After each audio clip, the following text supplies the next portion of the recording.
Welcome to the second BAFA Accounting History Special Interest Group Virtual Workshop, February 9th, 2021.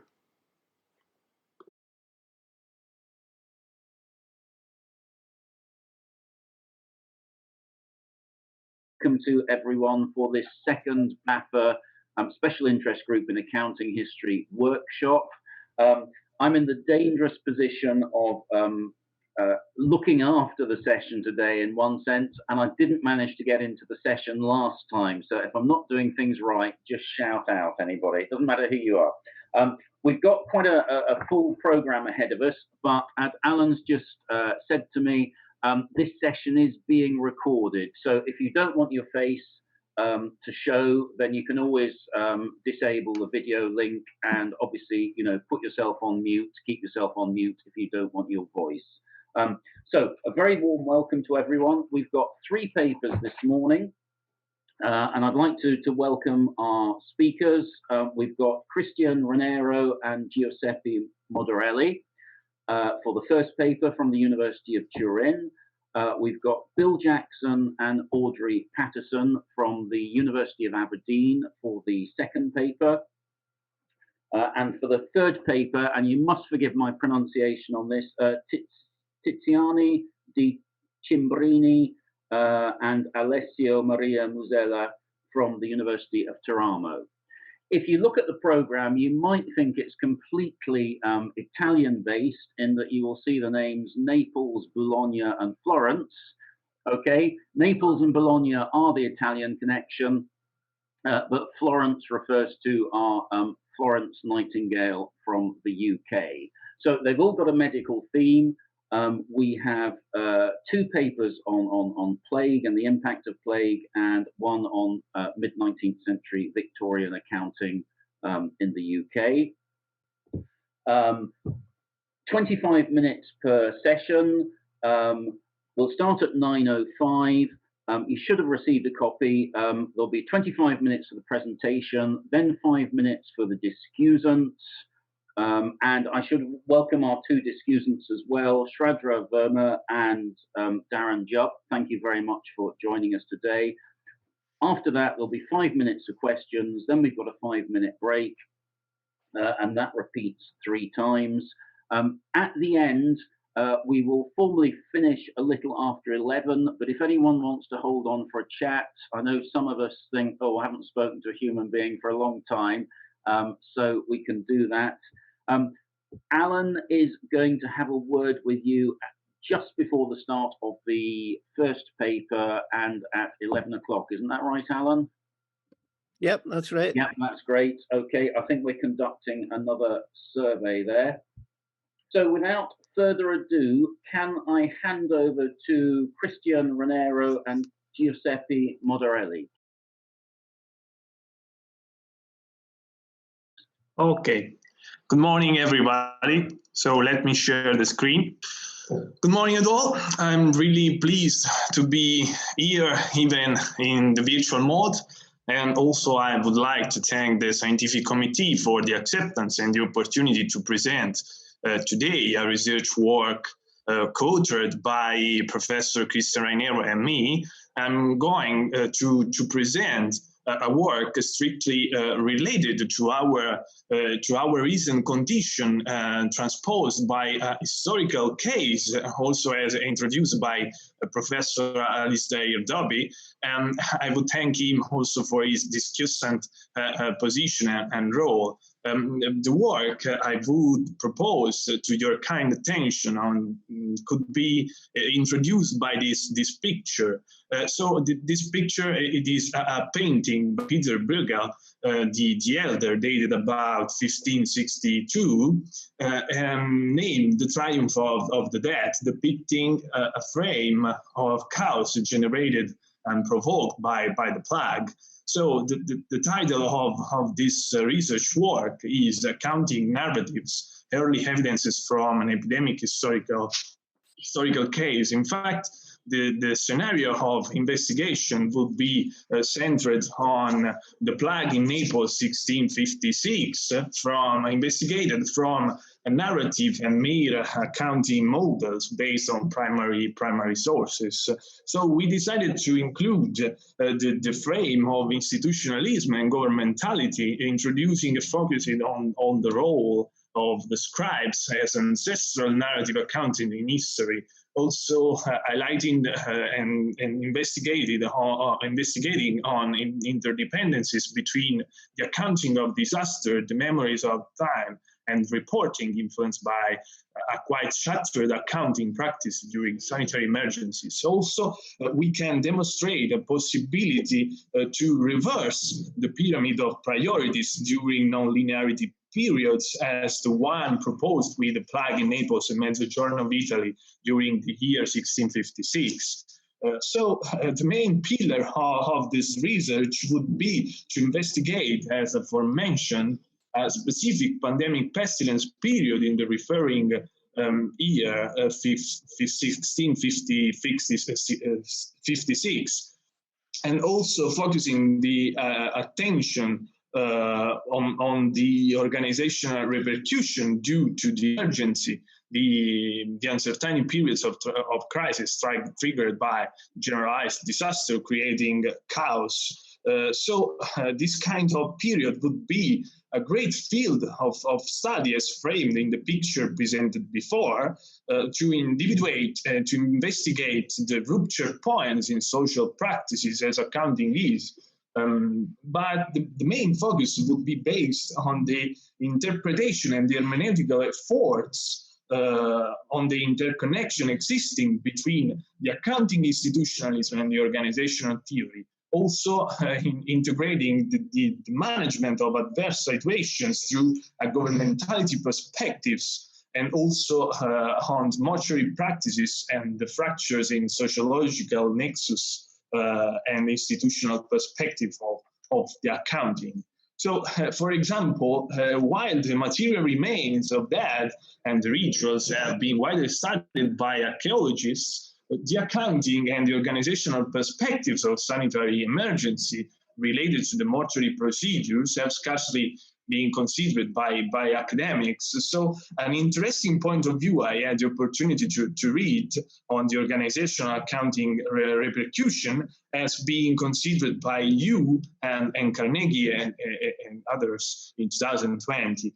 So we would like to investigate on how managerial models change according to institutional practices influenced by urgency. For example, the way to maintain memories during disasters. So the approach proposed would permit to create hypothetical bridges between the practice to count, that is taking into account something or events, and the organizational theory through a case study founded on the historical case investigated. So I would pose the attention on the originality of the research that would be based on the use of accounting investigated under the lens of its rupture points. Non accendo la telecamera, vedono con la tenda di dietro. Siamo tutti. I'm sorry? Okay. We provide a list of primary sources involved, useful for reproducibility and of the research and its transparency. So following with the next slide, we can propose our research questions. So the first one concerned the interconnection between accounting and organizational theory. And this accounting during emergencies in the past leave a certain space in favor to organizational aspects of the emergency. And also the second one would stress an aspect on accounting for death in the 17th century. So was the accounting of deaths during the 17th century advanced? So these are the main research questions we investigate. So I would like to make a premise. So according to Hernandez Steve in 2010, 2,000 of books all over the world have never been taken into consideration by historians. So we decided to consider investigating on this kind of book, this ledger, our preserved in the archives, related to the year of contagion in Naples. So also it is important to say that a person in charge of keeping track of the dead the mortuary accounting or the events, the narrative part of accounting, as the diaries are, and also the general quantitative accounting. Accountants keeping track of the income and expenses often died. So the trigger that moved the authors to investigate on this aspect was the volume HB5 preserved at Mio Monte della Misericordia in Naples, in which is reported a great absence of clerical assistance and prize for celebrating the masses in favor of the exponents of the Piemonte, that is an institution found to satisfy the needs for charity in Naples during the year of contagion. So, for which concern the materials and the background of the research, we decided to investigate on the accounting books of the institution set up ad hoc to face the emergency that is the Supreme Magistrate of Health, and also considering diaries of the religious orders and private entities, as the Piemonte of Misericordia is, for charity, in which the scribes brought the main events chronologically. The main source of historical reconstruction represents an exhaustible source and point of view through which look at interpret the events. So in this sense, we can say that the 17th century would be recognized as a period of transition and change of riots, etc. And also Kowalewski and Diomede affirm that an organization capability to survive requires a kind of conformity to social norms, creating efficiency. So in this sense, flag would be a disturbing variable of this equilibrium, of this balance. Going further with the theoretical framework, we consider the concept of the institutionalization paradigm that would have been studied by several authors as DiMaggio, Powell, etc., also Hopwood and Foucault.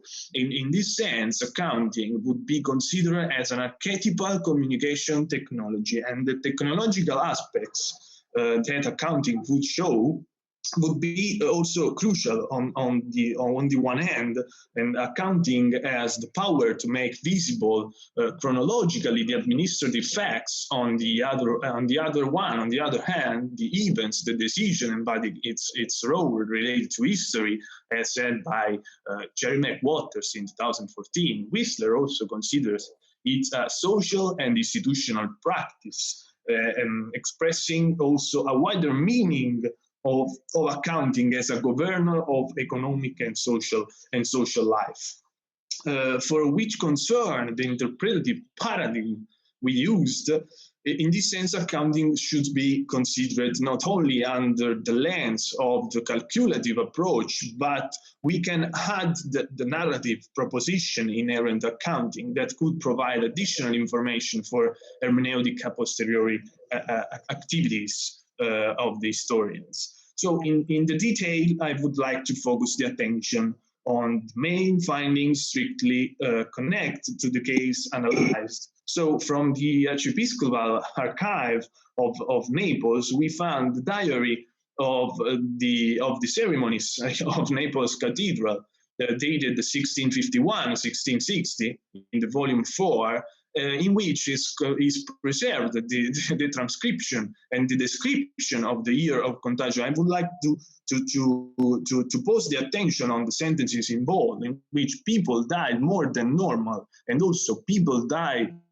by hundreds and by thousands with different diseases, some immediately, some with bubonic, others with black spots, called in the same way. So going further, another important primary source that we found in the same archive is a direct handmade memory of the Mena scribe, the author of the diary for the year 1655-1656, in which we can read that currently the contagion is a cruel massacre. Towards the middle of the June, many of our brothers began to die, who reached the number of 28, among them our father chaplain.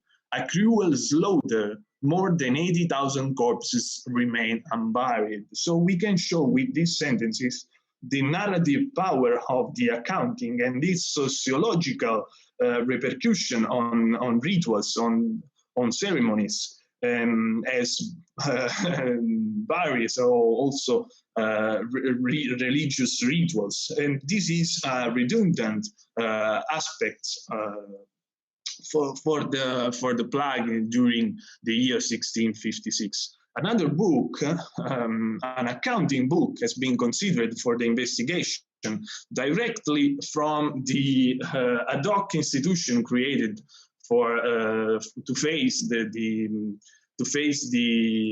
pandemics, so the Supreme Magistrate of Health. And we can show that this book has a first, second, and third part, so a kind of tripartitional methods of accounting used for the Supreme Magistrate of Health and its management. So the first part could show the presence of a registered name accounting. The second one, it's a little bit different because we can show the quantity of expenses account also for example, bread, pumpkins, fishes, mussel, mortars, and candles, etc. But there is not precisely accounting for lazaret.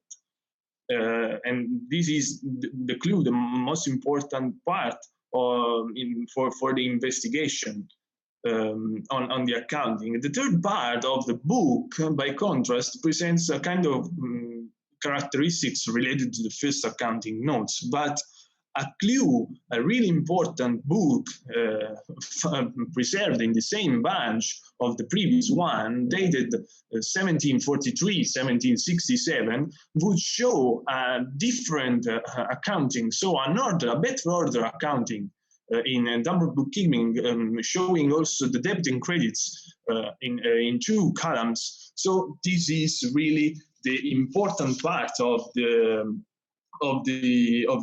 research. So the hermeneutical possibility would ensure an indisputable comparison related to the managerial practices during the epidemics and during non-linear period, and also the accounting operated during the linear period, so the period immediately after the pandemics by the same institution.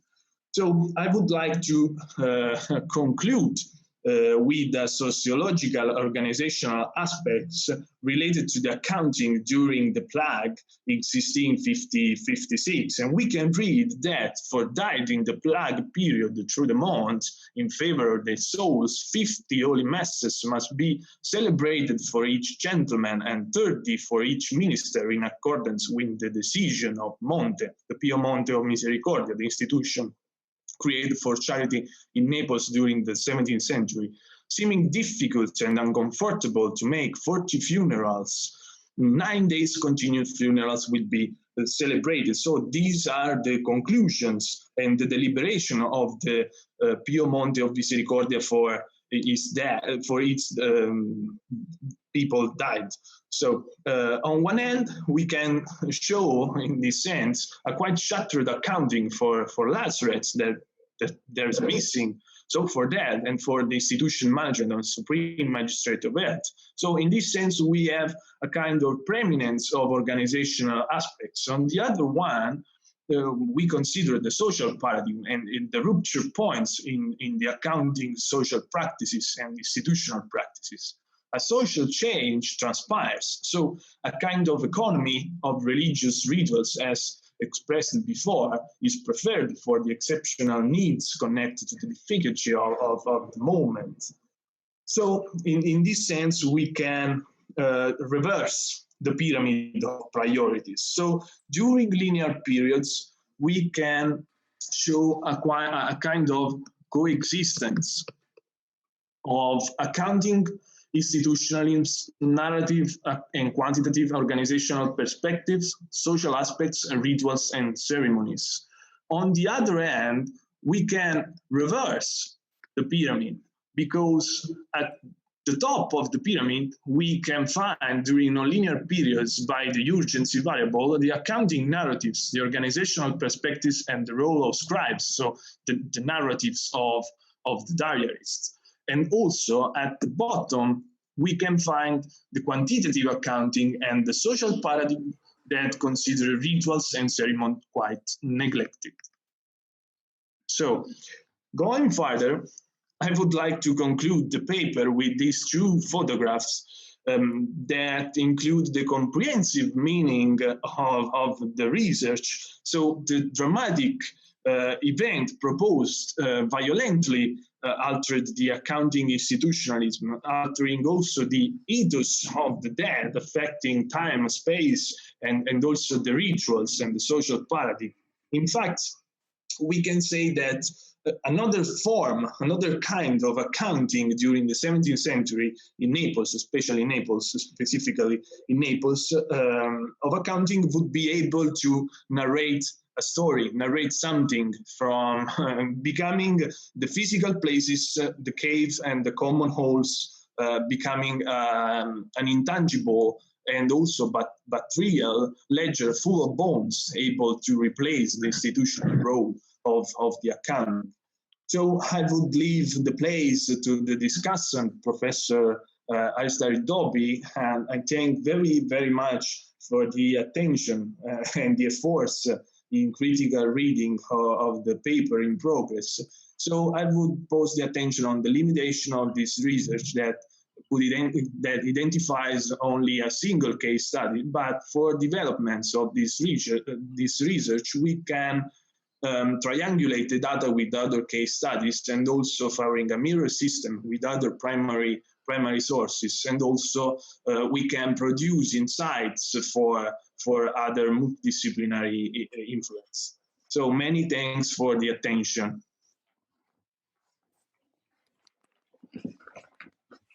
Okay, thank you very much indeed, Giuseppe. Shall we just show our thanks? Thank you very much for the attention. Really, it is important for me.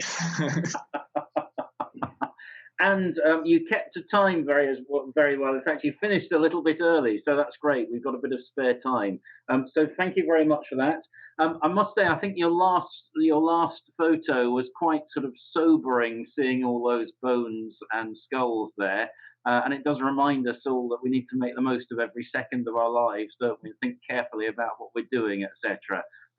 But it was nice to see so many illustrations as well. It always reminds me, probably people outside the UK won't have come across it, but there's a famous children's book called Alice in Wonderland, and Alice, the heroine of the book, is sitting next to her older sister, and she looks at her sister's book and thinks to herself, what is the use of a book without pictures? But you certainly gave us plenty of pictures, so thank you for that.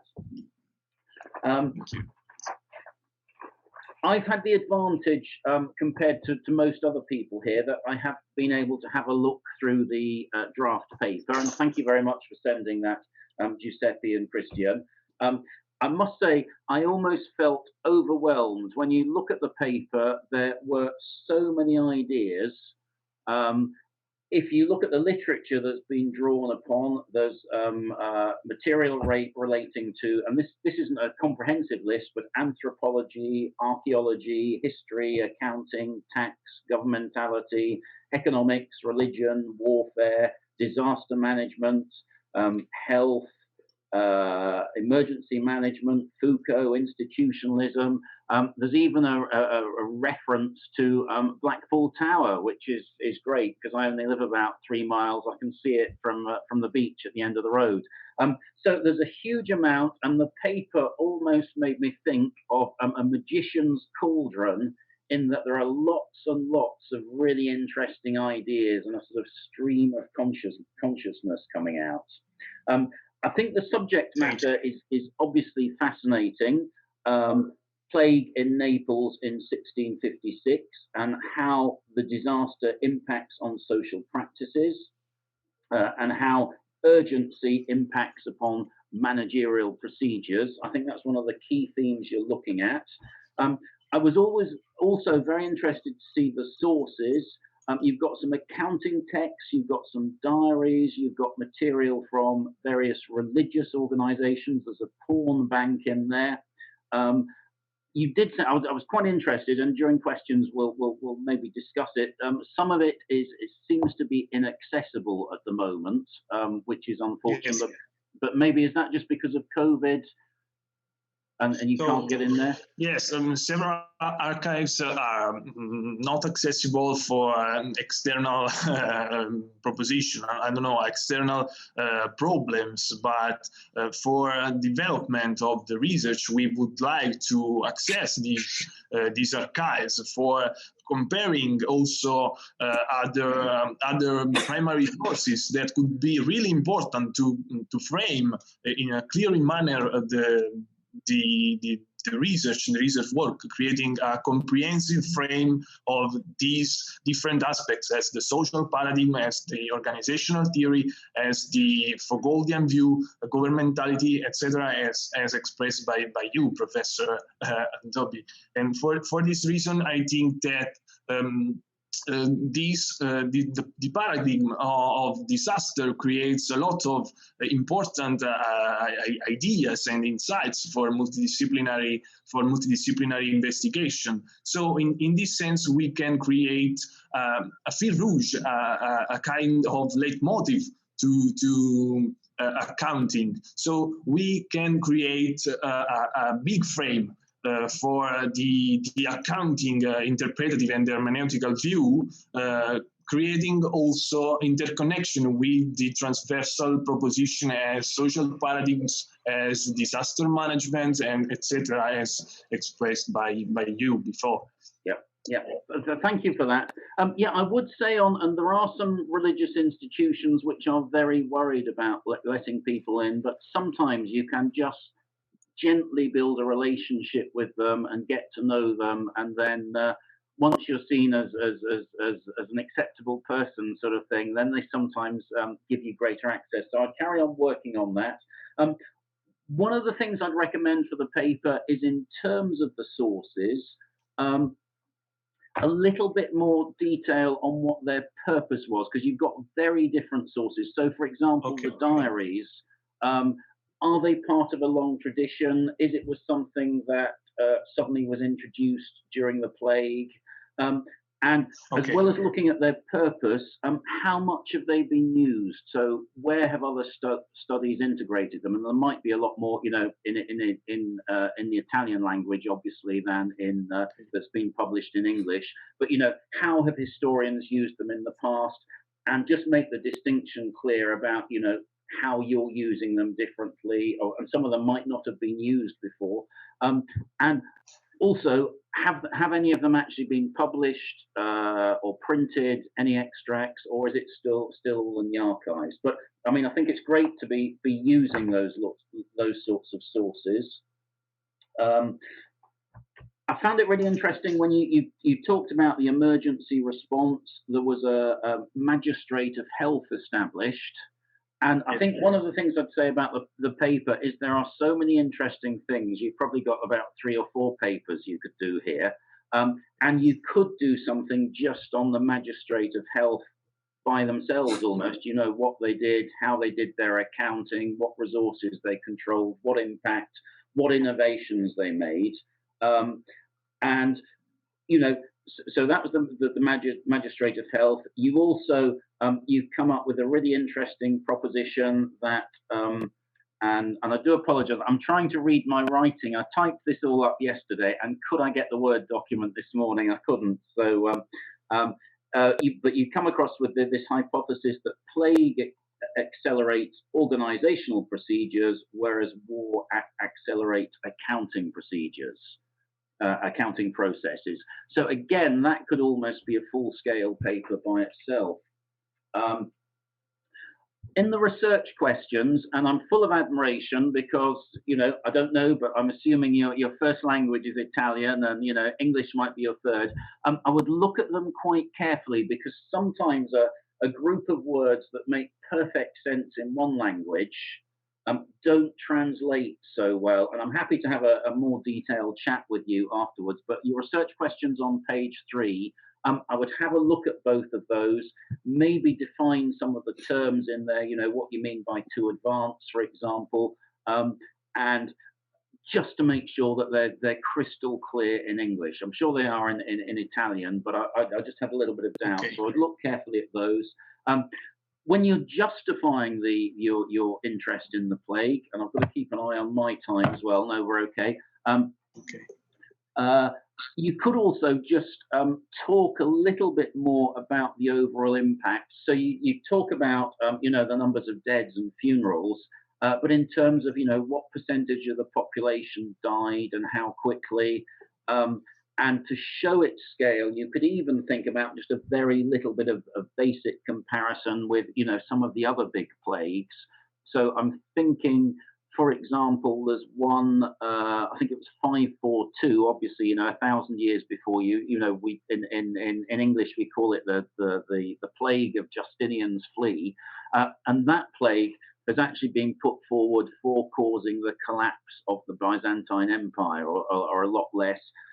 Then you've got the Great Pestilence that we used to know as the Black Death. I don't know what it's referred to in Italy, 1348. But just one or two comparisons to show the scale. You know, what percentage of the population died, as well as some absolute figures. So I think there's a huge amount there. Those were my first comments, my first thoughts on the paper. Is there anything you want to come back to on me on that? Okay, perfect.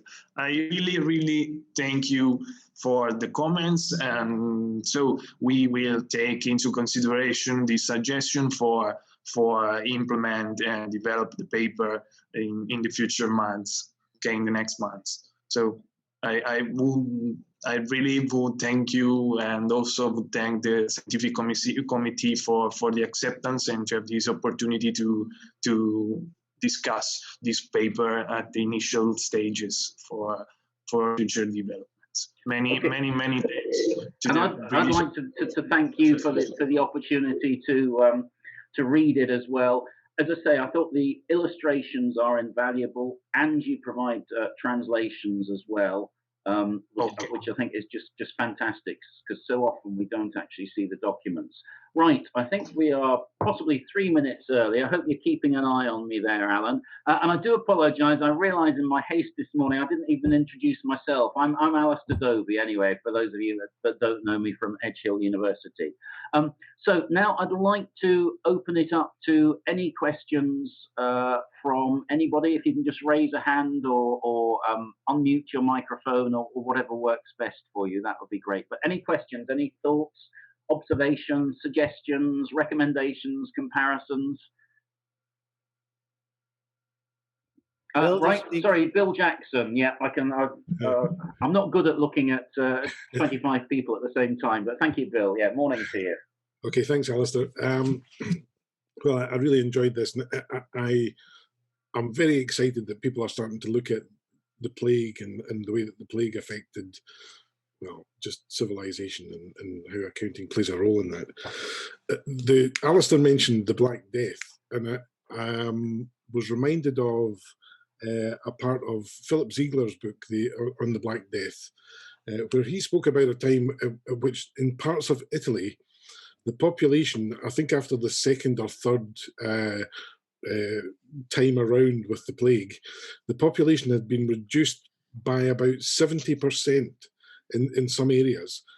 And the comment he made was, but the administration kept going, that the administration seemed to be robust and resilient to this catastrophic thing that happened to the population.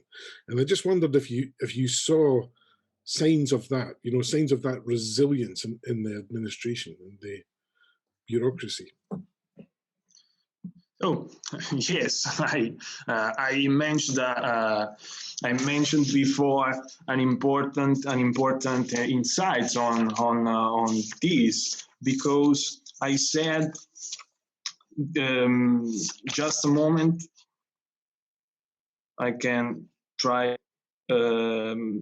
So we can consider the bureaucracy and also the administration as institutional and also a social paradigm in our social life that that is our organizational perspectives. And also, I think that administration are really resilient to these disruptive disasters as plague is, and also we can consider administration as resilient because they live in a kind of efficiency of governmentality perspective. So like a Deus ex machina of the society at war. So I think that. So I hope I answered the question. I think that's good. Thanks. Okay, thank you very much, Giuseppe. And yeah, it is interesting. Some of you may know I've done some work on Durham Cathedral, and even though 50% of the monks died in a 2-week period, and if you can think of if one of our organisations 50% of the staff died, it would just be catastrophic, wouldn't it? They carried on producing their accounts. But maybe there is a religious theme, accountability to God, and maybe that became even stronger when they were faced with mortality. I don't know, that might be something to think about. And sorry, I'll just say this one other thing. Interesting contrast as well, at Canterbury, not a single monk died. So, you know, sometimes you can pick up interesting things from the accounts which actually can help the people who are trying to look at what sort of disease it was and how it spread. Anyway, sorry, I'll shut up now. Can I ask any more questions, please, or observations from anybody? Sorry, is that Karen? Yes, thank you very much. Hi, thank you very much for a really interesting paper. And thank you. It's interesting to see you talked a lot, and Alistair talked a lot about comparisons with other countries. And it sprung to my mind that in the UK in the 1665 plague, they issued bills of mortality. So the Worshipful Company of Parish Clerks actually issued every single week how many people had died, where they died within the greater region of London. And it just occurred to me, was there something like that in the Italian records as well as your narrative insights that perhaps you could pull on, or even consider a comparison with the London information? Yeah, so we are really interested, and also we thought about that, and also we are working on another paper relating the plague in Naples in 1665, but also the cholera in Naples in 1836. For this reason, a kind of comparison of the accounting models and the accounting methods used. We decided to compare this kind of methods and models for improving our research work and the knowledge on that, if possible. And also the plug in London, also it is a useful insight for us. Also comparing the plug in Milan, described by Alessandro Manzoni, and also another comparison could be produced between the plug in Milan, considering the literature of Alessandro Manzoni, and also the plug in London, considering the Daniel Defoe literature production. So I think that is an important field of study, and also actual and recent. So many thanks again for your suggestion, and also for comments and for the attention, and to Asa Dobby for the critical reading efforts. Thank you. I was going to say thank you very much for your response, and I think there could be some interesting comparisons with Daniel Defoe's Journal of the Plague Year that you just mentioned. Right, we're just about a minute before time, so unless there's anything else vital that someone wants to raise, and we won't be rushing off at 11, so there will be a chance to talk more. Can I thank Giuseppe and Christian very much? Could you all join? I know you're all on mute. You can even unmute if you like, just to show your appreciation. Thank you. So thank you very much for coming along. That was absolutely fascinating. We do officially have a little break. We've got about 3 minutes till 9:45. So welcome back if you did disappear for a second. We've got our second paper now, which is being presented by Bill Jackson, who I did have on my screen. We've got so many members. I think yes, Bill's still there, and Audrey Patton as well. Okay. So a very warm welcome to you, Bill. Your subject does have the name Florence, but not an Italian city, but hospital accounting, 19th century UK. Yeah, so can I hand over to you, Bill? Yep, thanks, Alistair. Thank you. Our talk today is on Florence Nightingale and a colleague of hers, William Farr, who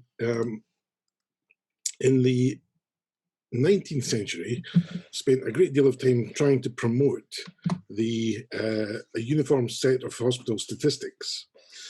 And this was a thing that had actually been around for a while. It wasn't particularly new in 1858 to 1863, which was when they tried hardest to get the English largely, but primarily London hospitals to adopt this system. And it was a significant effort, and it was actually intended to allow compilation of comparative performance data in the hospitals. Hospitals did at that time publish annual reports, but they were held to be very, very, shall we say, imprecise and often put together in a way that was designed to promote the hospital rather than give a truly transparent account of what was going on. So what they argued for was that the hospital accounts should be put together on a uniform plan, and that they actually had serious managerial intent when they were doing this. And it was resisted by the medical professions in the hospitals, particularly those in the medical elites. They were concerned about this as a potential infringement of their professional autonomy and their control over over their activities within the hospital and their control over medical knowledge as well.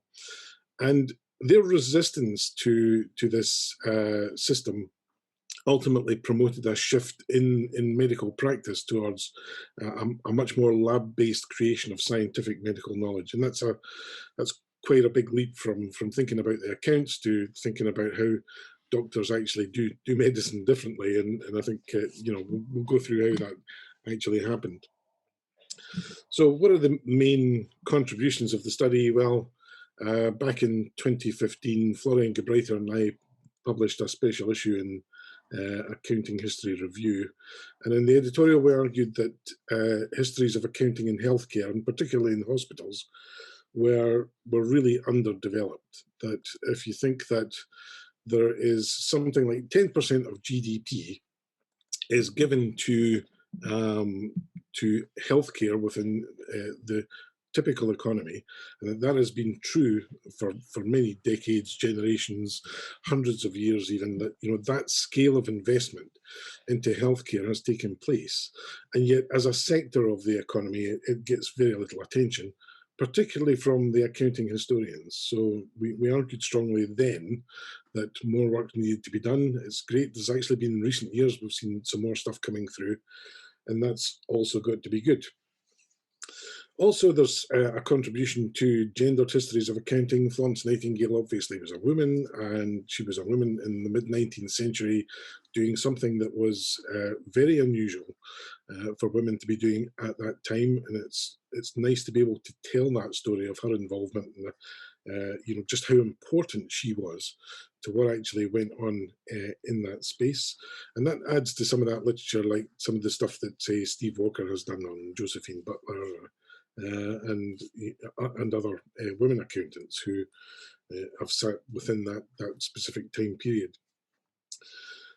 And perhaps most importantly for my take on what happens here is that I'm interested in this as accounting that forms in extra organizational spaces.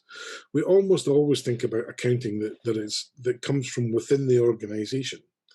And these particular accountings actually come from outside the organisation. They are formed amongst people who have social reform agendas. and they are applied or attempted to be applied to organisations from outside. And I find that of particular interest. And this case, finally, just to pick up on the obvious, really, that there is a story about accounting and the professions here, or particularly accounting and the medical profession. And the medical profession is a study of resistance in this particular regard, as the accounting was developed and they tried to apply it to the hospitals. So what is the particular setting? Well, the setting was the mid-19th century voluntary hospitals in the UK. These were incredibly important institutions. They were the great infirmaries for the sick poor. They were established for poor people. They weren't for the middle classes or the rich. In fact, in the middle of the 19th century, the middle classes and the rich would not have associated or would have not have considered going to a hospital.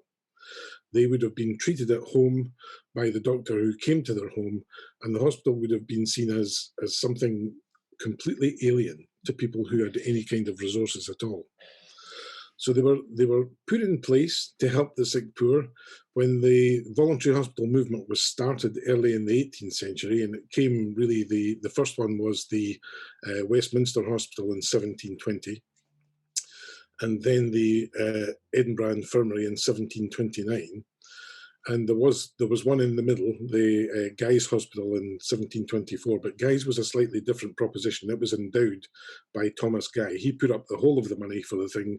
He provided resources for it to be sustained throughout its existence and into the future. But the voluntary hospitals like the Westminster and the Edinburgh Infirmary were financed by subscription. They went to the public, they asked people for money, and they asked people for money on a regular basis to sustain the hospital. So they had this constant campaigning agenda to try and raise money. And I've spoken about that in some other work, particularly a paper I published in Accounting History Review back in 2012, perhaps. And the way that they constantly had to struggle for finance, but the techniques that they deployed to actually raise finance were of particular interest. They also got legacies and endowments, and people, left them money. And some of these hospitals became incredibly wealthy in some regards. They always had cash flow problems, but they often had huge resources. They were run by volunteer management, and the senior medical staff were also volunteers. So the management would be drawn from the subscribers. They would have a general meeting every year. People would be elected to the committee of management, and they would provide their time for free to actually run the hospital. The medical staff were usually senior doctors in the locality who would provide their time for free. And so the whole thing had this aura of being a charitable, benevolent institution. And they were held in high regard in society as a result. They were also centres of medical knowledge, and after the initial two foundations in the 1720s, the number of hospitals in the UK actually grew rapidly, and by the mid-19th century, there were hundreds of institutions. Every city or town of any size had one of these hospitals. And London, at the time of this particular study, had 13 major hospitals.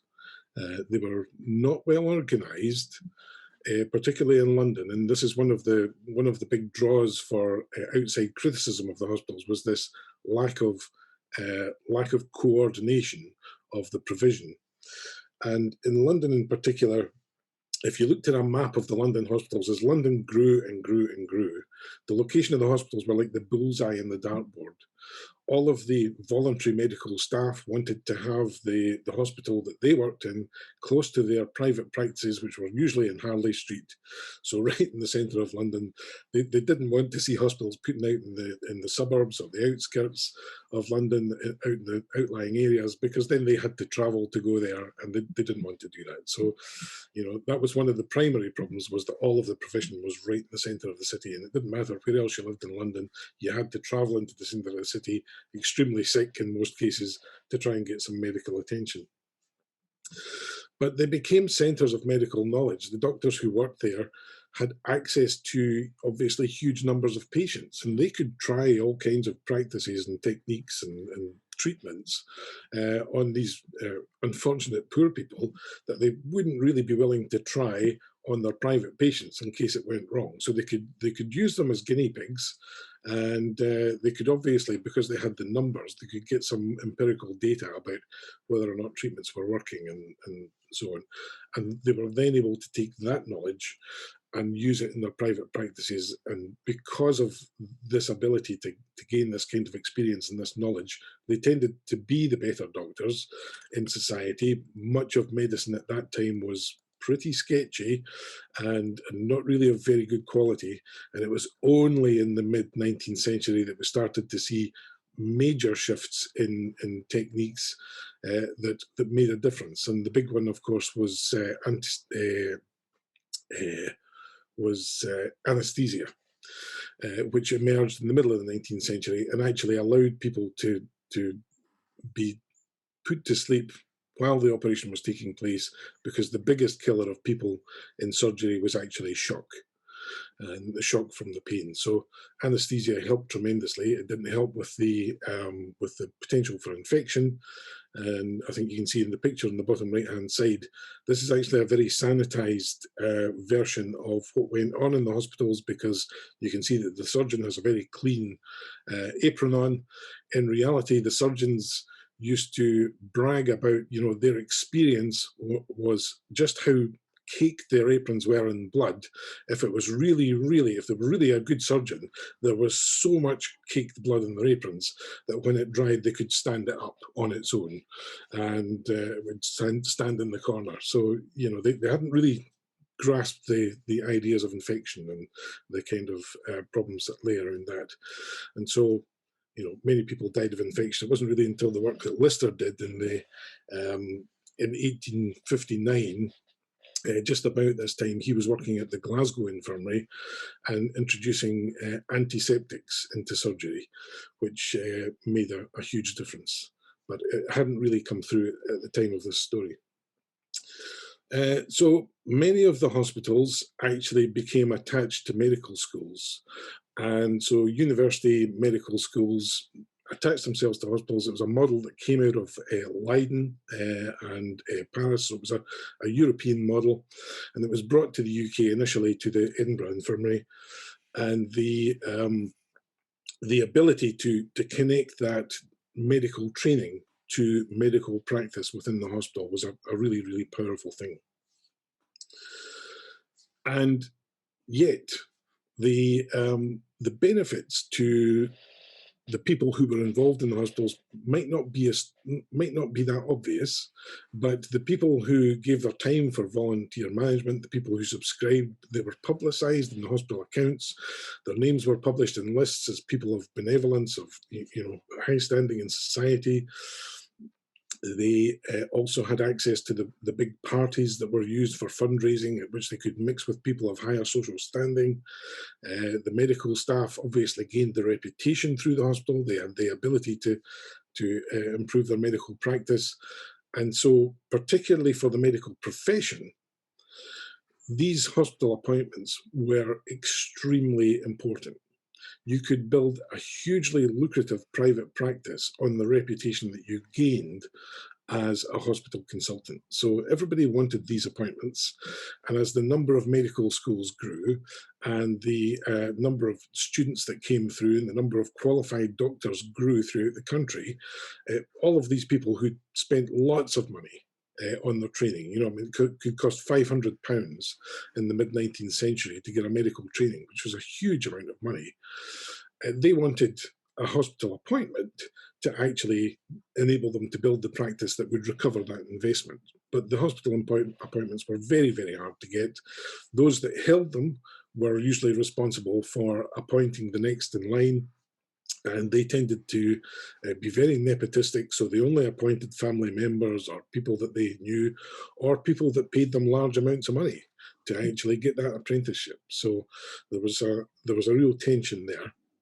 And there was lots of other hospital abuses, such as the hospitals started to develop outpatient clinics because they could, through their outpatient clinics, bring huge numbers of people into the hospital, none of whom died.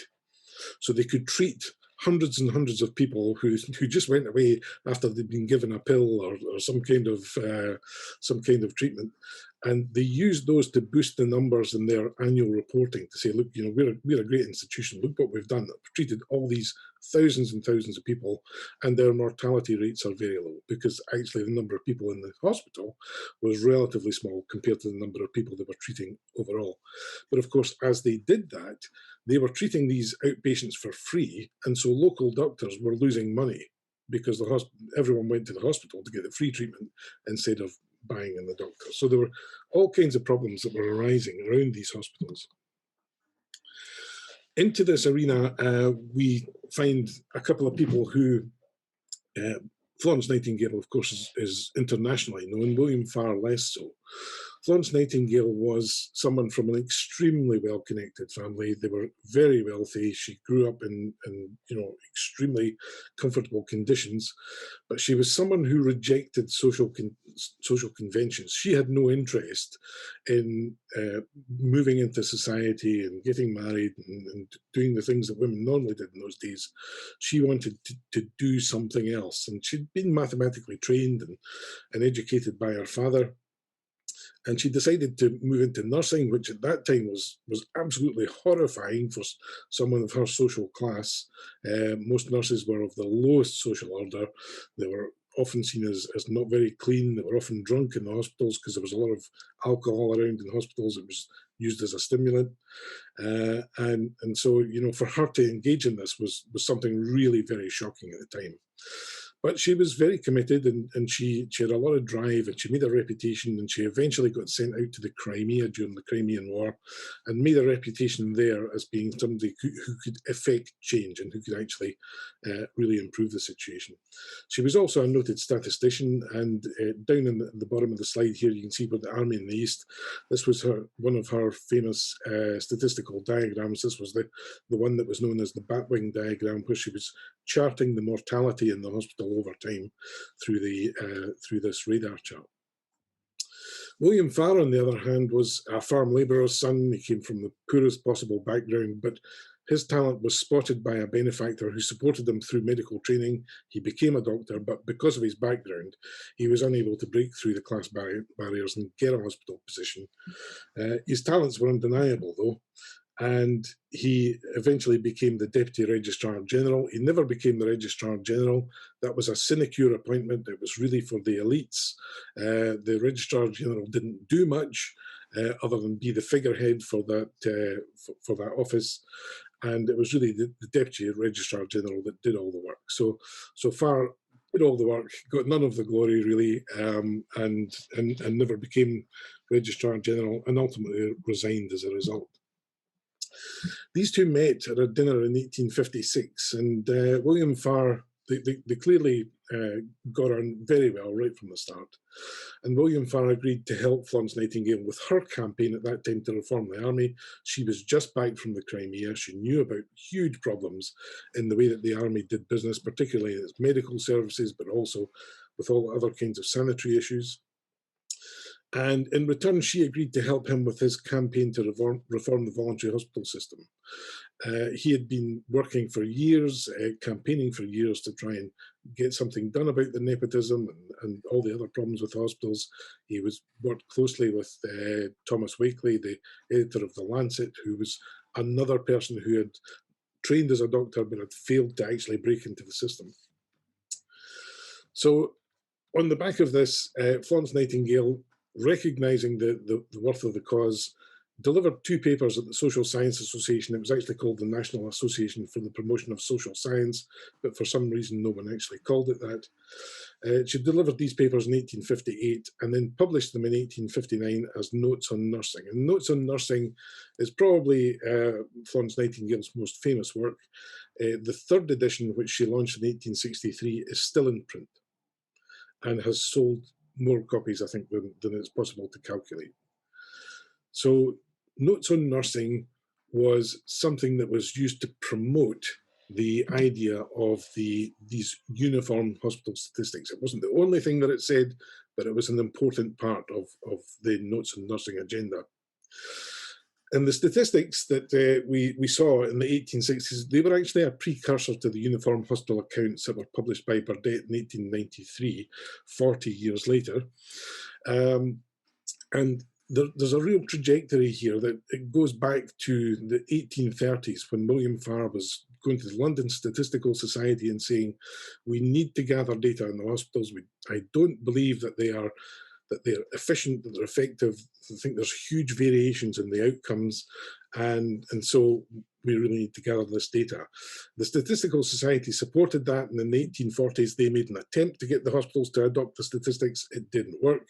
They couldn't get the traction on it. Again, the Lancet proposed in the 1850s that they should try again, and it didn't work.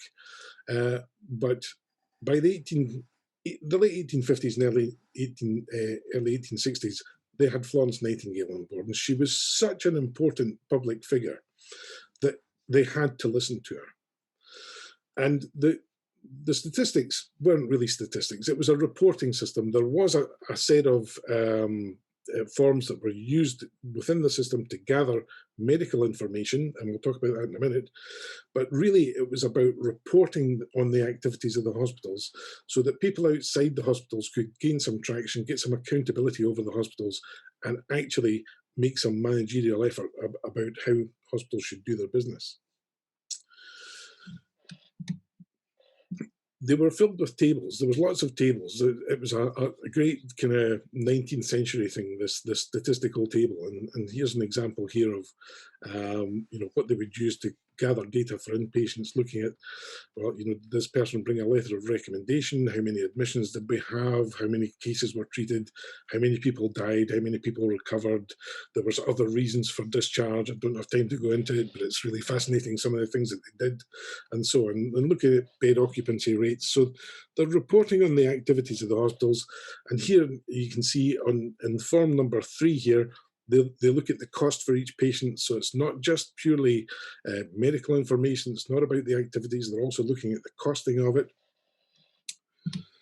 And the initial response to this was reasonably positive in that they did actually manage to gather some information from the hospitals. They got an incomplete set of returns that were sent to the Statistical Society. And Florence Nightingale and William Farr analysed this data, and Farr published it in the 24th Annual Report of the Registrar General in 1863. And their conclusions were fairly damning in that they said that the large hospitals did offer some economies of scale, but the bigger the hospital, the worse the mortality rate, and that there was a need for major reform. And because of this challenge, this was a real threat to the incomes of the medical elites who really founded their practices around the reputation they gained in these big hospitals. And Florence Nightingale and William Farr continued to press for complete adoption and appealed to the hospital subscribers for support, because these were the financiers of the hospitals. And this was the lever that they were trying to use to force the hospitals to bring it in.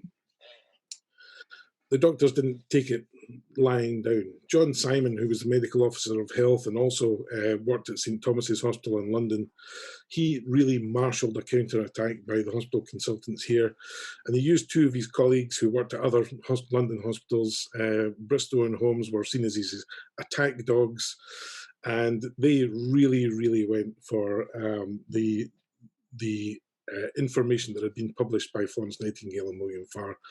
But they were very, very careful to avoid directly attacking Florence Nightingale, because she had such a strong reputation. She was so loved by the public that she was really untouchable. So what they did was they actually attacked William Farr and essentially said, well, this guy doesn't really know what he's doing. He's not a proper person. He's basically a farm labourer's son. He's not the right kind of person. And they implied really that Florence Nightingale had somehow been deceived by him. They really attacked very hard the nosology that Farr provided, and that's essentially just a classification of disease. And they said that he didn't know really enough about what he was talking about. He wasn't up to date with the latest medical information. And this nosology, this is it here, just really wasn't good enough. And they also attacked the way that he did this statistical calculations and said, you know, he's just not, he's distorting the information, and he's not doing it right. And John Simon commissioned Bristow and Holmes to produce a report on the UK hospitals, and they travelled the country and visited over 100 hospitals and published this monumental work that really made them the authorities on the UK hospitals, and they became the people who were saying, what we really need to do. What we really need to do is to look at the cause of disease rather than thinking about, you know, just looking at the outcomes of hospitals. What we need to focus on is the cause of disease, try and establish what it is that really promotes disease, and then we can cure it. We can find the treatments that will really, really work on this. And that was sufficient to really distract the public attention away from what Florence Nightingale and William Farr were saying. And they lost the battle. They didn't manage to get the uniform hospital statistics promoted and adopted by all the hospitals. So what can we say about this thing? Well, what we can say is that the UK voluntary hospitals were really one of the earliest sites of focus for a uniform accounting system. You know, the Benthams produced the uniform system for their national charities company, which didn't really come to anything. This ultimately did come to something. It didn't come to something at this point, but it did later in the century. It was designed outside the organisation with a view to promote accountability and managerial intervention, and it was the reputation of Florence Nightingale that nearly made that possible. But they just went a bit too far, too fast. I think if they'd been a bit more conciliatory at the start and managed to get it adopted, then they could really have pushed their agenda of reform. The medical profession defeated them ultimately. The medical profession used medical knowledge and the need to have sound medical knowledge as the way to push off this system of accounts, but it was also a spur, it was a trigger that actually stopped the that stopped the accounts from the system of statistics and accounts from being adopted. So I'll probably stop there. I think I'm out of time. Thank you very much indeed, Bill, for that. Shall we just show our appreciation there? And I'm delighted to welcome Shraddha, but if I could hand over to you, please. Okay, thank you, everyone. Well, first of all, Bill, I'd like to thank you for a really, really interesting and engaging presentation.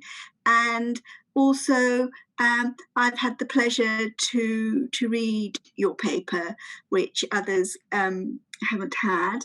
And the paper was very engaging as well, very well written, and covered a very interesting episode in the history of hospitals. I've just got a few comments that you may wish to consider. And I think, in the very nature of working papers and different drafts, some of the things I'm saying were kind of touched upon in your presentation, and I presume are, part of the next draft. So it might be a bit circular and things you're already heading towards. So yes, my first point was this closer link between hospital statistics and accounting systems and the accounting of hospitals in a very broad conception. And you started to make those links in the presentation, so it would be good to bring that into the paper. Some thoughts on sort of the linkages. So, possibly the impact of the statistics on accounting, or vice versa, how they were intertwined and how they impacted each other. I guess one coming from an external impetus and one from an internal, but maybe they're, there was some resistance between the two, or maybe they linked together very well. Did the hospital statistics ultimately lead to changes in perhaps the management accounting of hospitals, either in the short or longer term? Now, I don't know if the data on management accounting practices in the hospitals is available or not, but that might be something interesting to focus on. Did perhaps in the long term, I know it was resisted in the shorter term, but you do say it had an impact. Some of the influences on those impacts, and maybe what changed between this episode and the later adoption might be interesting. And again, data permitting, perhaps the impact of both the statistics and accounting systems on the management practices, and I know you touched upon that in your presentation, and it might be worth sort of including that in your paper. Also, in the paper, you touch upon accountability issues, in different parts of your paper, and I wonder if that would be something that perhaps you could expand and explore a little bit more. Another thing I wondered was whether having employing a particular theoretical perspective might help you bring out your arguments a little bit more.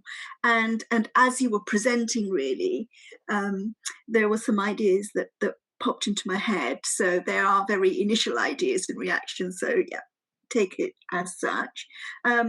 So perhaps looking at some of the literature on accounting professions and use some of the perspectives that have been used in that. I think you mentioned sort of the issue of gender, and maybe taking some of the perspectives on gender into your paper a little bit more explicitly. Maybe focusing on the issues of resistance of the medical profession against the outsiders.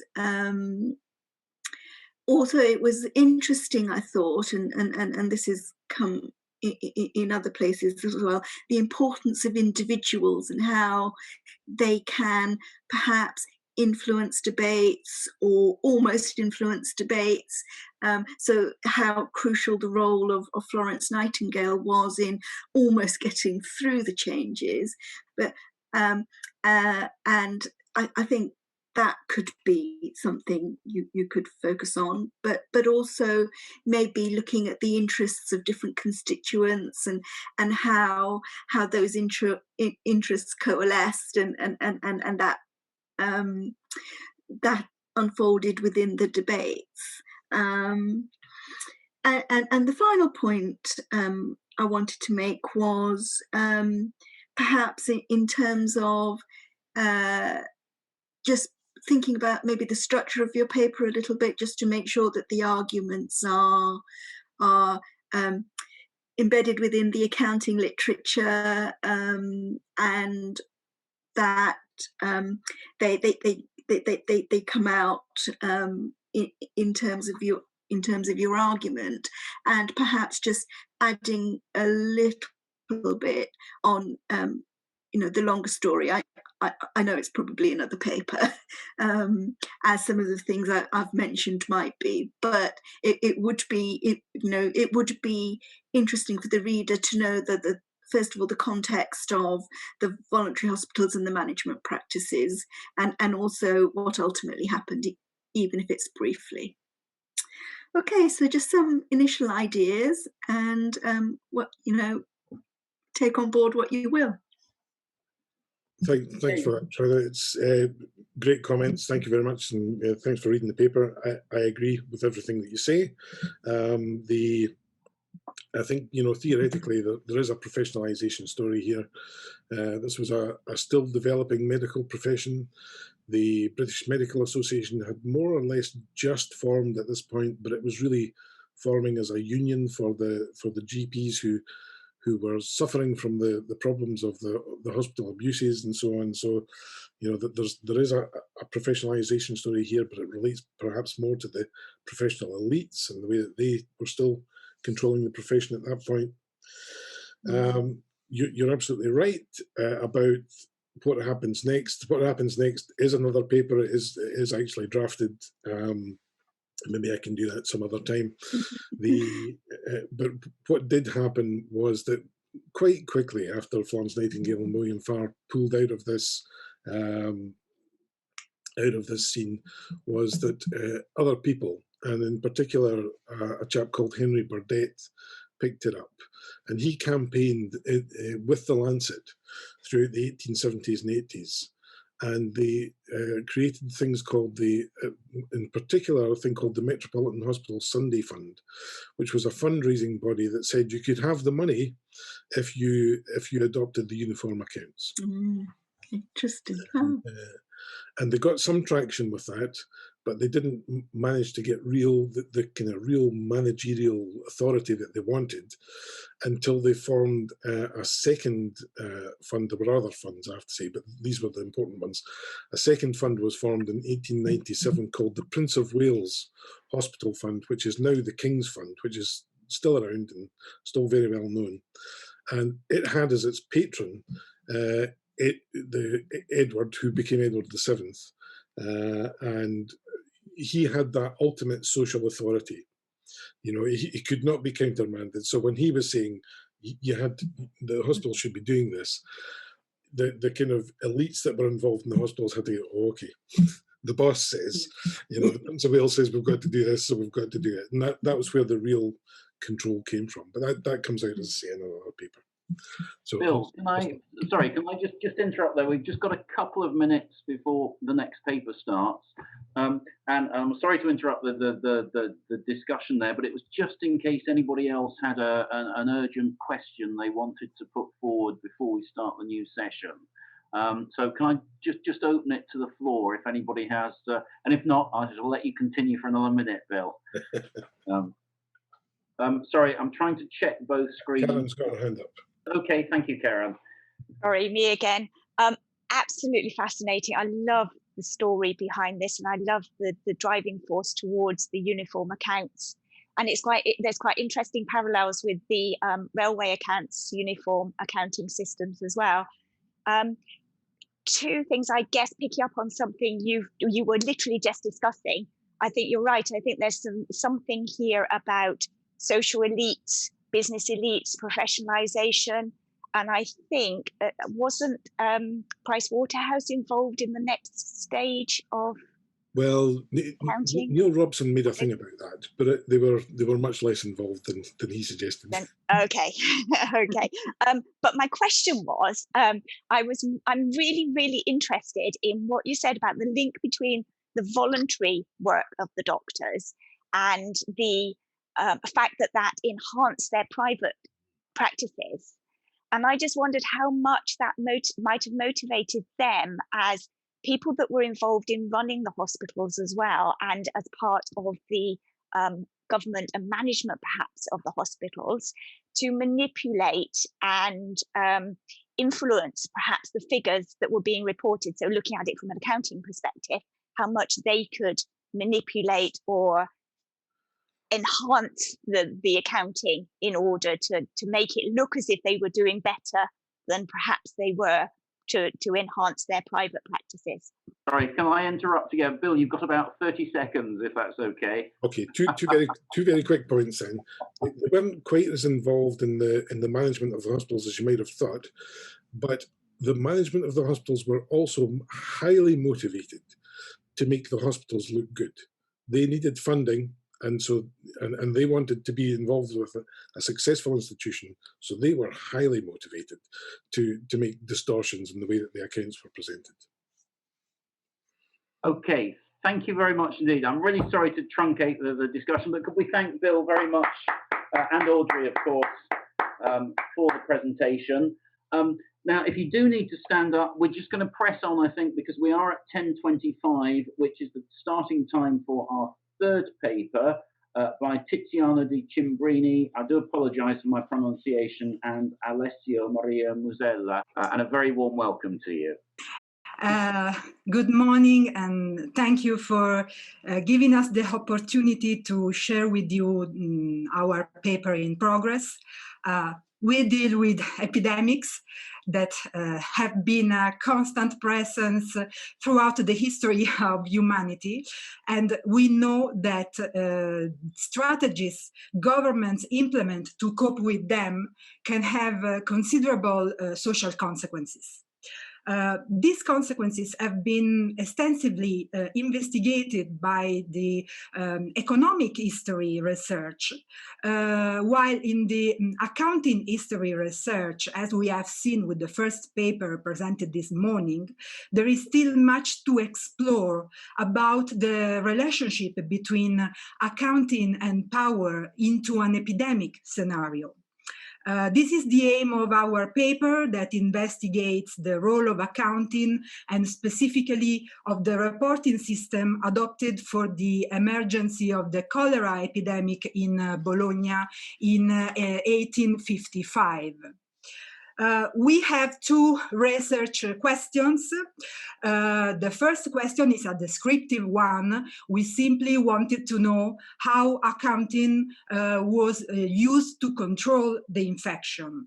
The second one is more interesting, in my opinion, because we wanted to understand how accounting was used to regulate the relationship between the medical profession and the machine of the state power.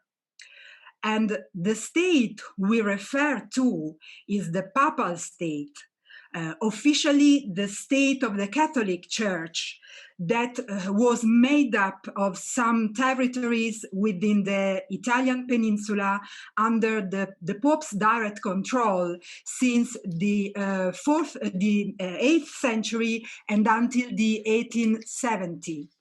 In the period we investigate, the Papal States covered most of the modern Italian regions, as you can see in the figure. It included the Romagna region, whose main city was Bologna. And these possessions were considered a manifestation of the Pope's temporal power in contrast to his ecclesiastical primacy. The Papal States in the 19th century is an intriguing scenario for our research questions, because the power of the state here meant at the same time political and religious power. Moreover, in the period we choose, there was already a new attitude toward science as a consequence of the Enlightenment. And Bologna was also the place where an important scientific society devoted to the medical sciences and connected to the University of the city was established in the beginning of the 19th century. And this society very soon came into conflict with the papal government that suspected the society had political purposes. De facto, the society played a role in the Risorgimento riots. And as a consequence, in 1831, the activity of the medical society was suspended for 4 years by order of the Pope. We adopt the Foucauldian concept of power, that is social control through various forms of knowledge. Concerning the power of the Papal State and considering its double nature, political and religious, we refer to two Foucauldian notions, that is the disciplinary power in a political declination and the traditional form of pastoral power that aims to assure individual salvation in the next world. Concerning the power that the medical profession could exert in this period, we refer to the new form of pastoral power described by Foucault. This new form of power occurred in the 18th century when the health of the population started to be problematized in political terms. And when the question became of leading people to salvation in this world rather than in the next world. And consequently, medicine assumes an increasingly important place in the administrative system and in the machinery of power. In this scenario, Foucault defines epidemics as limit cases that always justified an obsessional treatment even before the 18th century. We use both primary and secondary sources. Primary sources consist in laws, decrees, and instructions enacted to manage with the health emergency. But also we use reports, medical bulletins and forms, registers, and formalized models of healthcare and assistance used for monitoring the degree of spread of the infection. These sources are kept in the State Archive and in the Municipal Library of the Archiginnasio in the city of Bologna. But also the secondary sources are crucial to our research because they allow us to reconstruct the modes of exercising disciplinary and pastoral power in the Papal State and to assess the role of the medical profession, especially before the epidemic, to allow us to compare what happened with the health emergency. Now, Alessio Musella will go on with the explanation. Thank you, Professor, for your introduction and overview too. So now we can approach to the historical overview of our analysis. We can see in this slide that the cholera arrives in Bologna in 1855 on 29th May. And the entire Italian peninsula in this year was hit by a terrible cholera epidemic that produced, according to some scholars, almost 120,000 victims. Still, according to others, the number of deaths should be doubled to remedy the lack of reporting.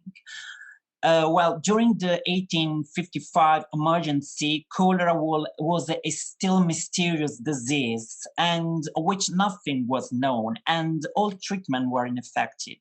So the cholera epidemic broke out mostly in Bologna, in Papal States, in the summer of 1855. And during this year, more people, to avoid the disastrous effects of the epidemic and to avoid the contagions, decided to flee into the countryside, abandon the city. We can see in this slide this important figure that representing the reporting system during the cholera epidemic in Bologna.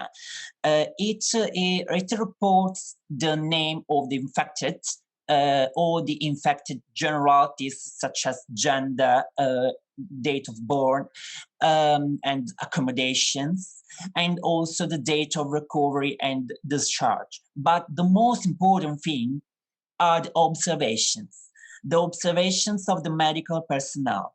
Since the fact that cholera was a mysterious disease and nothing was known, was very important to underline the generalities, the characteristics of the infected, not only to do the pandemics, but also to underline the curve of the epidemics and all the characteristics of the epidemics, of course, stressing the importance of the medical personnel. So in a religious country like Papal States, was very important to avoid the strong prejudice against the medical profession developed.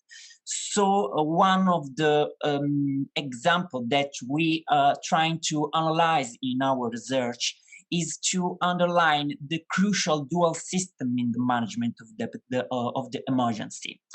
In fact, before the 1855, before the cholera emergency of 1855, all the reporting system of the infection of any disease were controlled by the church, by the Special Congregation of Health, instituted in 1630, composed only by church members, composed of prelates and headed by a cardinal.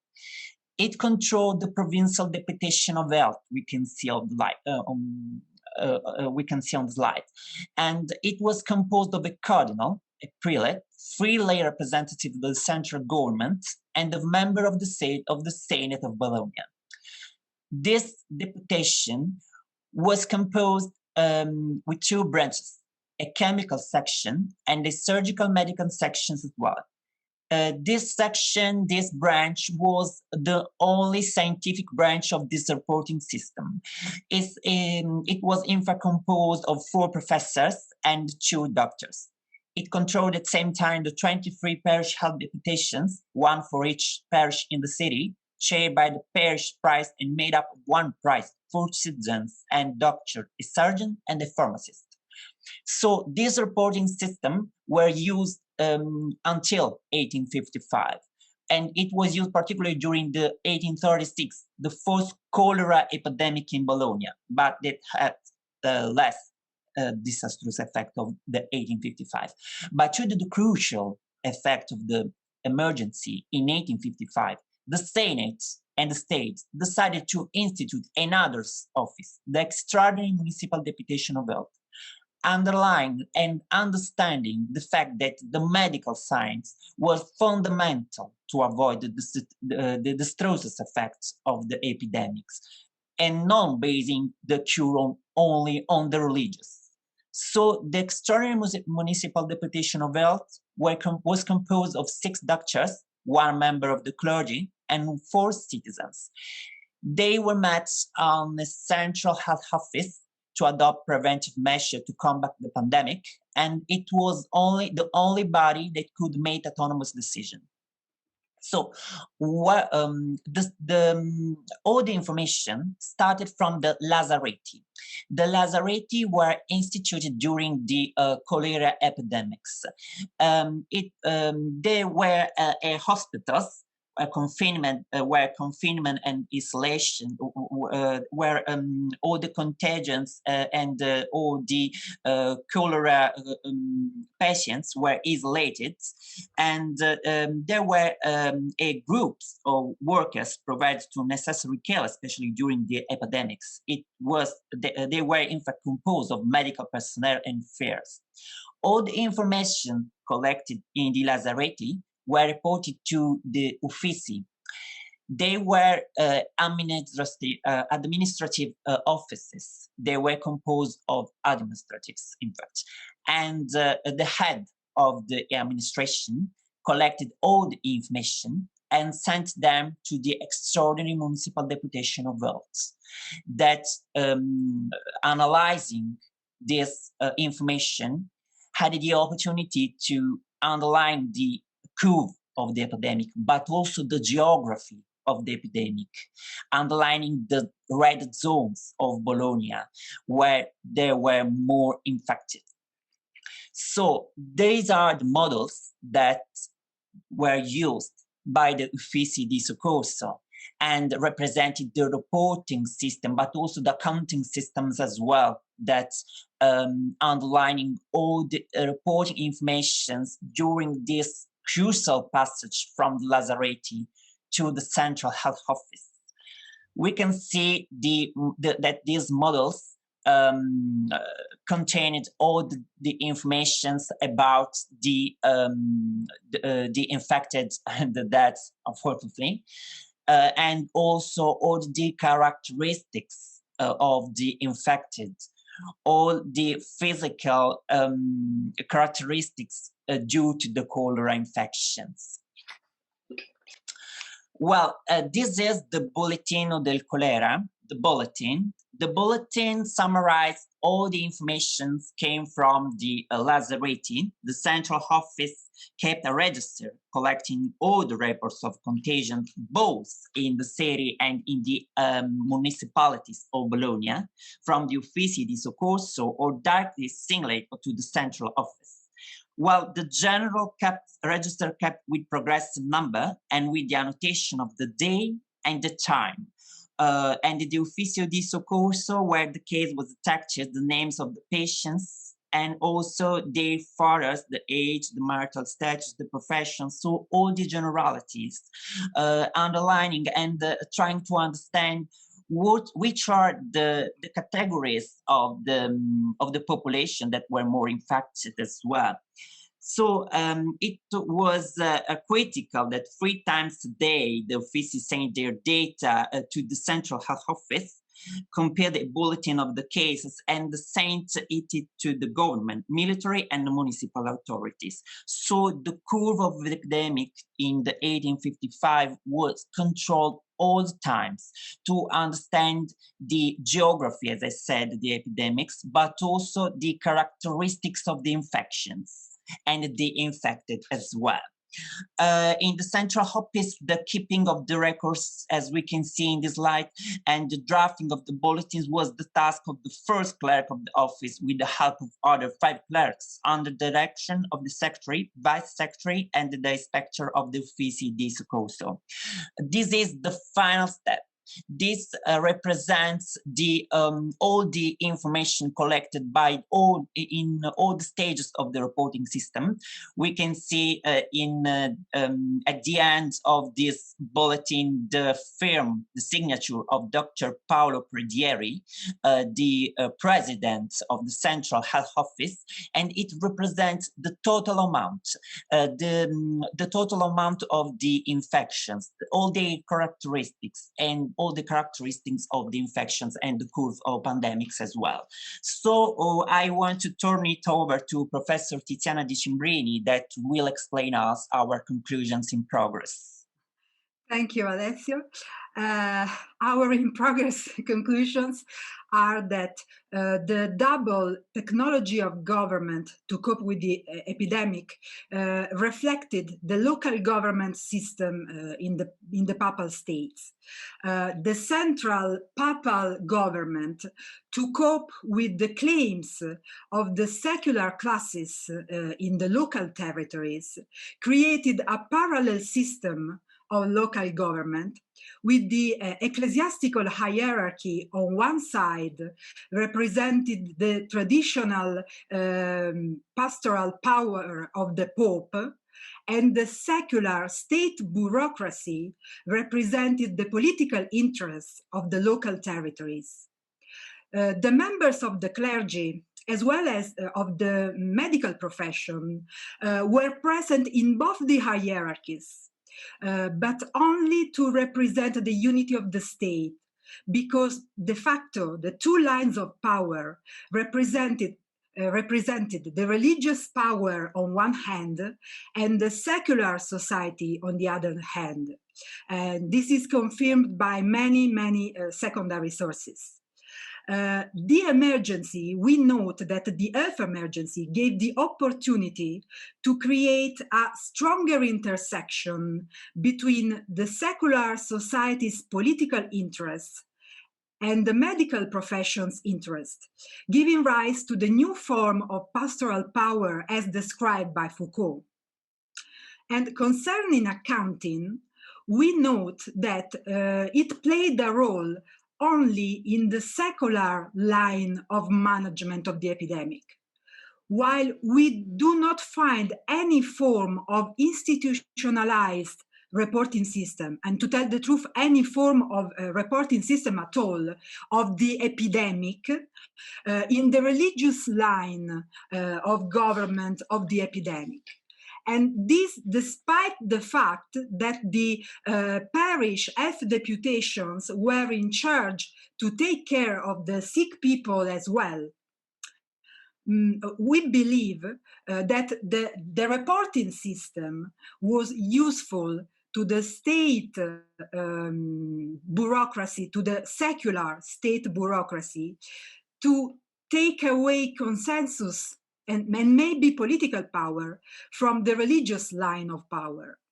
Because the bulletins and the medical reports were not only a tool for the insiders who had to take decisions about the medical data, but the bulletins were largely socialized with the public opinion, and the way they were communicated to the public opinion, the rhetoric we find built the narrative that the secular state bureaucracy had a greater commitment in taking care of people than the papal line of government.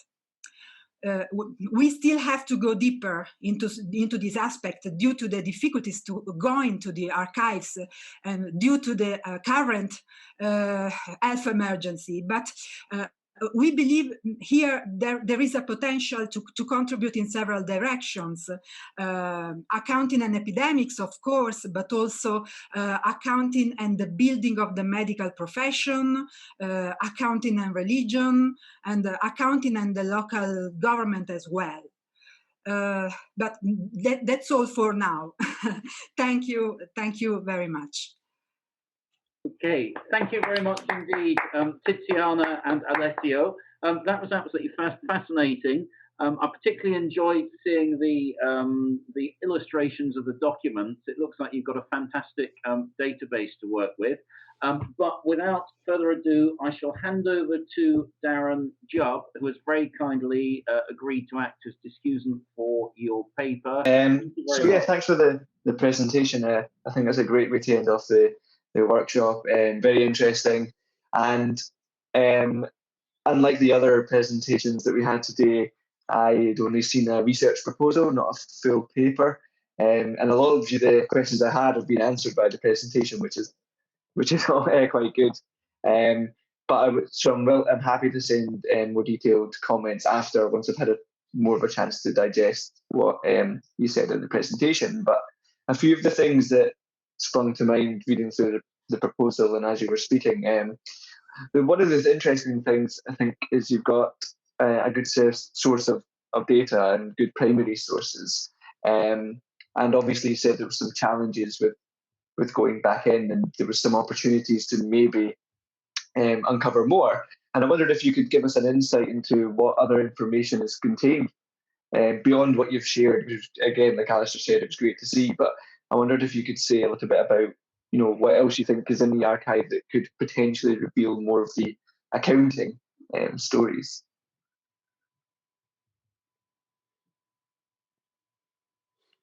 Well, now we are analyzing only these data that came from the Archiginnasio in Bologna, but it will be also fascinating to trying a comparison also at the same time with other cholera emergencies, to stressing the geography of the emergency as well.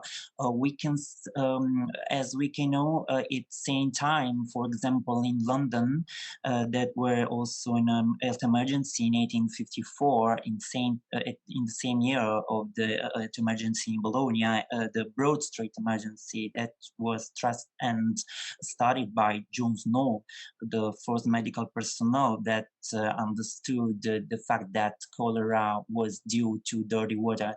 So the archival sources was of course fundamental to understand the geography and also the historical characteristics of the pandemic. I think that the historical overview the historical analysis could help us also to understand that history repeats itself in the time. And also starting from the cholera, for example, we can understand so much better also the difficult time that we are living nowadays. So I think that potentially history and the historical analysis, the historical overview, but also the historical comparison with other countries, with other culture and societies are fundamental in for our research and also for our difficult time that we are living.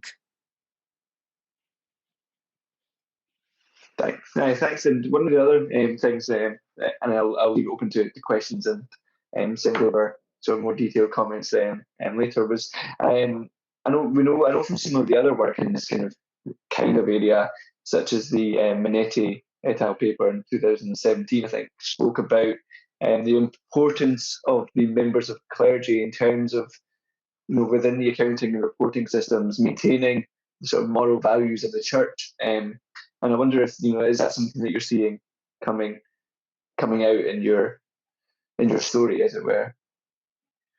Well, in our study, we are underlining the difficult correlation between the member of the clergy and the scientific field represented by the medical personnel. In a religious country like the Papal States, there was very crucial to create a connection and a dialogue between those two institutions.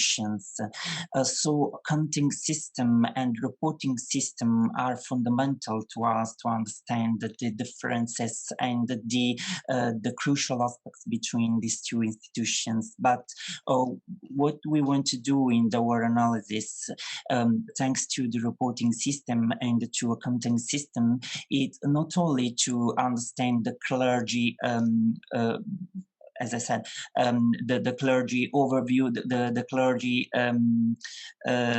thinking, thought about the emergency and the clergy reporting, but we want to stress the importance of medical personnel that was firstly considered in this year, in those difficult pandemic. And as the Professor Di Cimbrini said in her presentation, the reporting system of medical personnel was the best thing to adopt to avoid the pandemic, because the archaic method of the clergy and the archaic method of the accounting clergy didn't work.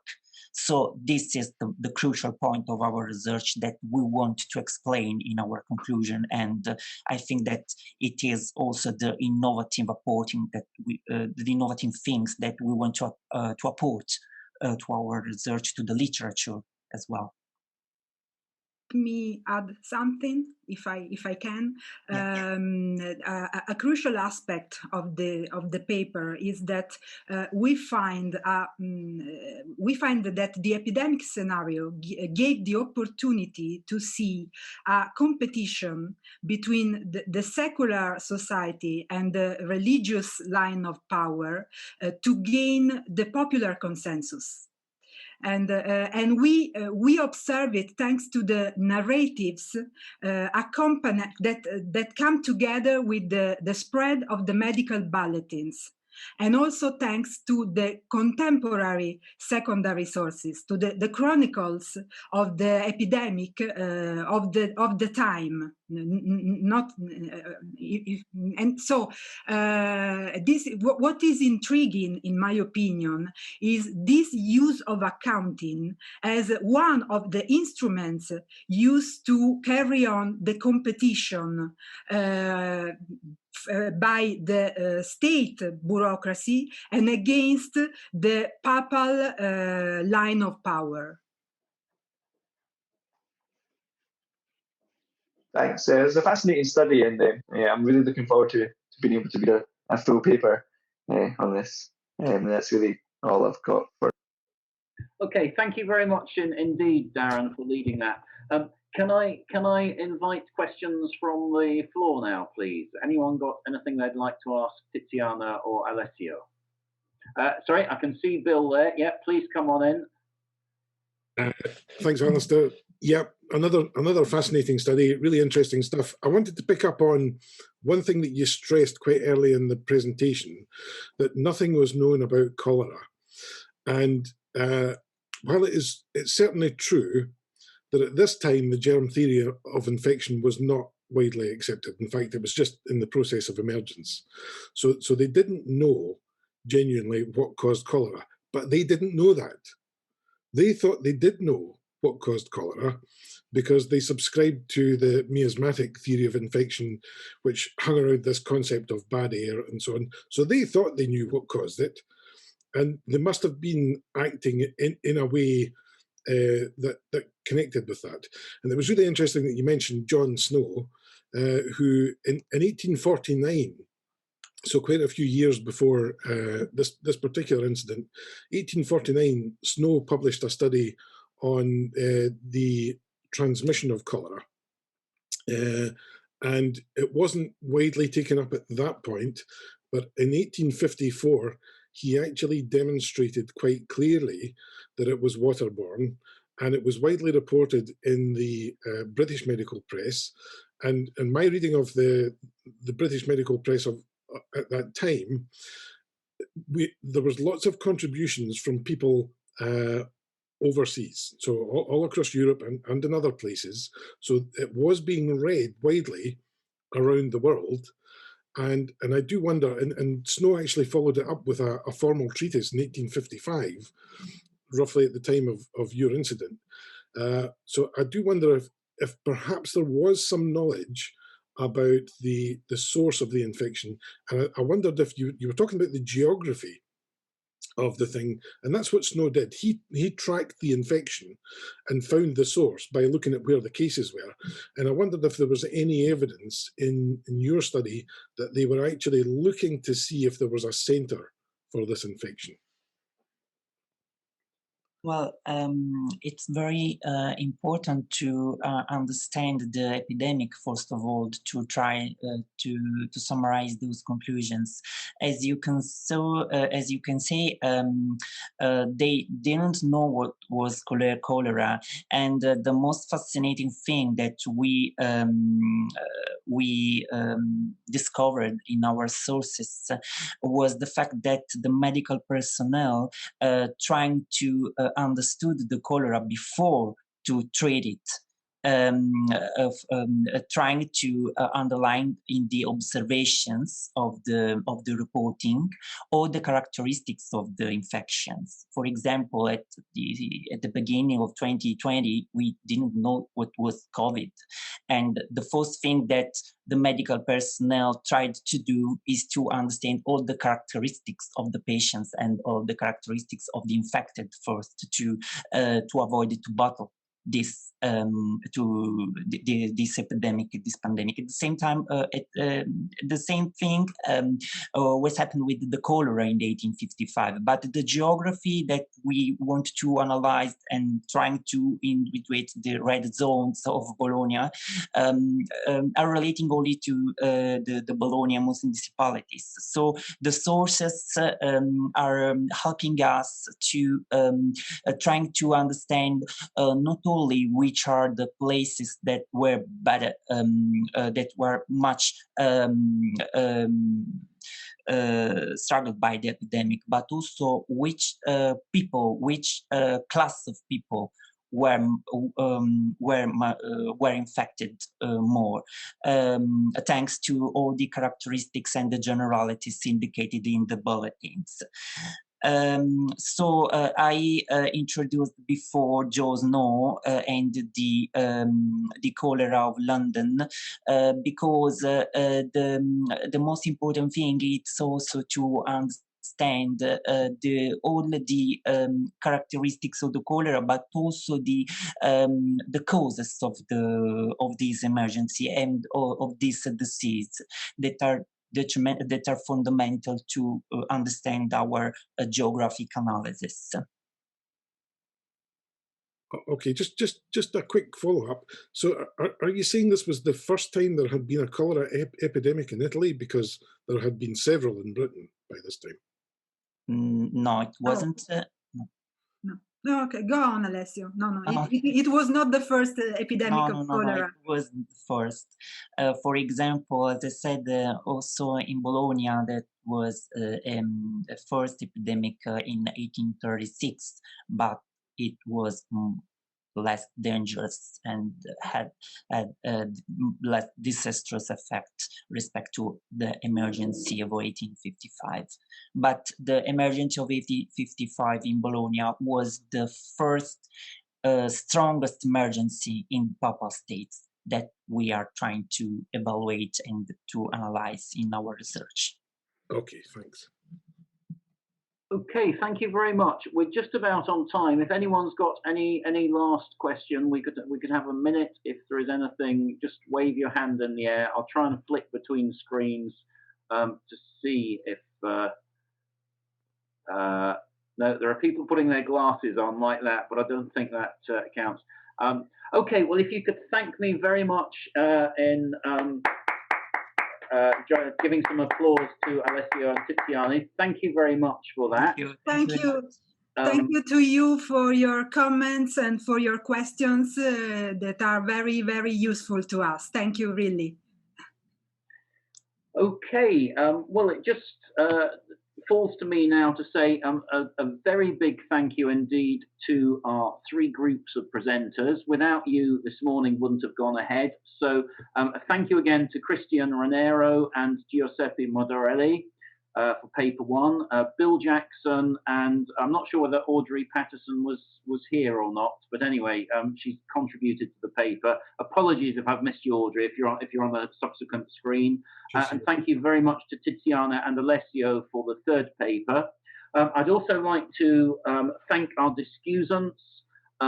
So we got Shraddha Verma for the second paper, and Darren Jubb, thank you very much for you taking the time to look at the papers and think about them and give what I hope will be some very useful feedback. Lastly, of course, I want to thank you all very much indeed for attending today. It's been absolutely fantastic. Matt will have the latest figures, but we've certainly had in the high 40s. If you have any suggestions for how we can improve these events or what you'd like to see us do, my name's Alistair Doby. You can email me at Edge Hill University, or the people who've been really behind the scenes in organising this, Alan Sangster, Matt Naddy, and Karen McBride, to whom we owe a huge thank you as well. But any of us would be delighted to hear from you. Now, last time round, I couldn't actually get into the session, as I confessed. It may be that you're speaking to some other people who still are having problems getting in, and we'd be delighted to hear about that. It seems to have been easier this time, but if you are aware of anyone who couldn't get in, please let us know and we'll try and sort that out. We've got a date for the next workshop, which I think is the 9th of March. Have I remembered that correctly, Alan and Karen and Matt? Tuesday, the 9th of March? Yes, that's right. Yes, okay. So Yeah, we look very much to see you there. We're putting arrangements together for that. Alan, was there anything else you wanted to say at the moment? Yeah, just one thing. Apart from saying thank you to everyone for being here and to the speakers and discussants, there is another one in April, which is on the 20th of April, which is a Tuesday again. Now, we had the vote earlier on in the polling. I'm pleased to say that means that most people will probably come back, because we are required now to ensure everyone is a BAFA member. So the next one in March and the one in April, you'll have to be BAFA members, and I hope you all pay your £30, get your free copy of British Accounting Review, and come along. And you can go to all the other BAFA events too, so it's real value for money. But I'll hand back to you, Alistair, to say goodbye. Okay, well, thanks very much. I know some of you will have to dash off. In a discussion, we thought, well, there might be some people who would just like an informal chat. So please feel free to hang about and say hello, because I'm sure, like me, there are some people here and you think, oh, I haven't spoken to you for a year or something like that. But as I say, thank you very, very much indeed. But feel free to unmute now. And hopefully I will look forward to seeing you on the 9th of March at 9 AM again. Okay, anything else I need to add, Karen or Matt or Alan? Thank you very much to Alistair for chairing. I don't know about that. Yeah, thank you. So we'll look forward to seeing you on the 9th of March, but do stay around now if you'd like to have a chat at all.